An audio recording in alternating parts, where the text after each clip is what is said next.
آپ کا دل چاہتا ہوگا کہ میرا شوہر ہر وقت میرے ساتھ رہے، لیکن یہ مت بھولیے کہ بہو رانی آپ بھی ذرا سیدھی ہو کر بیٹھیں اور دھیان سے میری بات سنیں۔ جیسے بیٹے کی شادی اور نئی بہو لانے کے بعد ساس کے کچھ فرائض ہیں، بالکل اسی طرح اس نئے گھر میں آنے کے بعد آپ کے بھی کچھ فرائض ہیں جو ادا کرنے کے بعد آپ کو آئندہ زندگی میں بہت سکون اور اطمینان دے سکتے ہیں۔ آپ نئے گھر میں قدم رکھتی ہیں تو یہ سوچ کر مت رکھیے گا یہاں میں شہزادی بن کر آئی ہوں اور جو کچھ میں ماں باپ کے گھر نہیں کر سکتی یہاں آزادی سے کر سکوں گی۔ یہ گھر جہاں آپ دلہن بن کر آئی ہیں فی الحال آپ کا نہیں، آپ کے ساس سسر نندوں دیور کا ہے، جہاں وہ سالہ سال سے رہ رہے ہیں اور آپ کو اسے اپنانے میں کافی محنت کرنی پڑے گی، جس میں صبر اور برداشت سب سے اہم ہتھیار ہے۔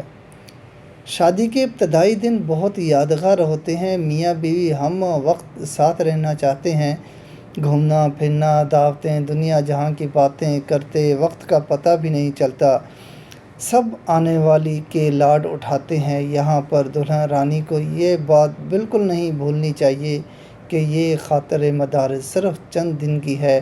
جو ہی زندگی اپنے پرانے ڈھب پر واپس آئے گی تو روزمرہ کے تقاضے کچھ اور ہوں گے۔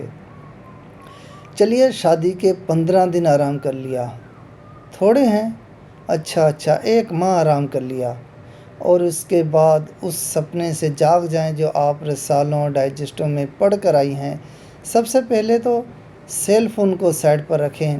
ہر وقت تسبیح کی طرح ہاتھ میں اٹھا کر پھرنے کی کیا ضرورت ہے؟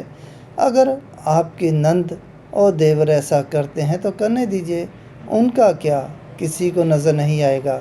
لیکن آپ کی ایک چھوٹی بات بھی نوٹ کی جائے گی۔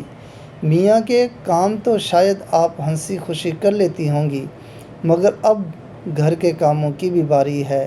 نہیں بھئی، ذمہ داری لینے کی بات کون کر رہا ہے؟ بس تھوڑی دلچسپی دکھانی شروع کر دیں۔ ساس یا نند کچن میں ہوں تو پاس جا کر کھڑی ہو جائیں اور کوشش کریں کہ کچھ مدد کر دیں۔ کھانا بن جائے تو کچن سمیٹنے میں مدد کر دیں۔ کھانا لگاتے وقت برتن لگا دیں۔ کھانے سے فارغ ہو کر برتن سمیٹ لیں۔ میز صاف کر دیا، اگر کوئی برتن دھونے کھڑا ہو گیا تو اسے اکیلے چھوڑ کر دوسرے کمرے میں جا کر نہ بیٹھ جائیں، بلکہ اس کے ہاتھ سے برتن لے کر خشک کرنے والے ریگ میں رکھتی جائیں۔ چائے بناتے وقت پیالیاں نکال کر ٹرے میں لگا دیں۔ غرض یہ کہ کچن میں موجود رہ کر اپنی موجودگی کا احساس دلائیں۔ آہستہ آہستہ شام کی چائے اپنے ذمہ لیں، اس سے گھر والوں پر اچھا اثر پڑے گا۔ اسی طرح صاف ستھرائی کے وقت فرنیچر کی جھاڑ پونچھ اپنے ذمہ لیں۔ اگر مویشی آتی ہے تو اس سے کام کروانے کا ذمہ اپنے سر لے لیں۔ یہ سب اس لیے کہ اس کی امید آپ سے کی جاتی ہے کہ آنے والی گھر سنبھالے گی۔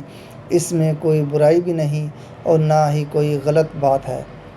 ہاں، آتے ہیں ساری ذمہ داریاں نئے دلہن کے سر ڈال دینا غلط ہے یا نئی دلہن کا بالکل سائڈ پر رکھنا غلط ہے۔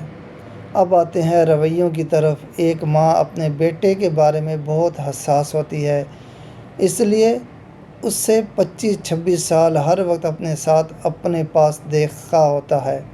یہ مرحلہ اس کے لیے کافی مشکل ہوتا ہے جب اسے اپنا بیٹا بانٹنا پڑتا ہے۔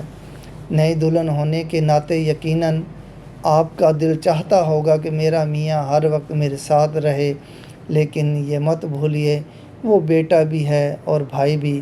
کل تک وہ ان سب کے ساتھ تھا، اب اچانک وہ ان سے دور ہوگا تو کس پر حرف آئے گا؟ جی ہاں، آپ پر۔ کیا یہ بہتر نہیں کہ آپ اپنے شوہر کو تھوڑی جگہ دیں کہ وہ اپنا کچھ وقت اپنے گھر والوں کے ساتھ بھی گزارے؟ بلکہ اگر آپ ساتھ شامل ہو جائیں تو گھر والوں پر زیادہ اثر پڑے گا۔ ساس نے اس گھر کو اپنے ڈھنگ سے کئی سال چلایا، آپ آ جائی ہیں، ایک دم سے اسے بدلنے کی کوشش مت کیجیے۔ اگر ساس تھوڑی سخت مزاج کی ہے تو بالکل بھی نہیں، گھر کو اسی طرح چلنے دیں اور خود کو بھی یہ سمجھا لیجئے کہ مجھے مقابلہ نہیں کرنا بلکہ جگہ بنانی ہے۔ اگر گھر کے کچھ اصول ہیں تو شروع میں بغیر کسی بحث اور تنقید کے انہیں فالو کیجیے۔ ہمارے گھر میں تو ایسے ہوتا تھا اور ایسے نہیں ہوتا تھا کہ گردان ساس نند کے تیور چڑھا سکتی ہے۔ اگر ساس یا نندیں آپ کو کچھ سخت بول جائیں کیونکہ برداشت وہاں بھی کم ہی ہوتی ہے تو آپ گھر کے سکون کی خاطر وقتی طور پر خاموشی اختیار کر لیں۔ ضروری نہیں جوابی کارروائی کریں۔ امی کو فون کر کے حرف بہ حرف اطلاع گھر پہنچانا اور نہ ہی شام کو میاں کے گھر آنے کے بعد اس کے کان بھریں، بلکہ جب گھنٹوں دو بعد گھر کا ماحول سازگار ہو جائے تو آرام سے ساس سے بات کریں کہ میرا مطلب ایسے نہیں تھا یا میں ایسے کرنا چاہتی تھی۔ جزاک اللہ خیر۔ امید ہے آپ سب بہن بھائیوں کے دل میں یہ بات اتر چکی ہوگی۔ اگر کسی کو برا لگے تو معذرت۔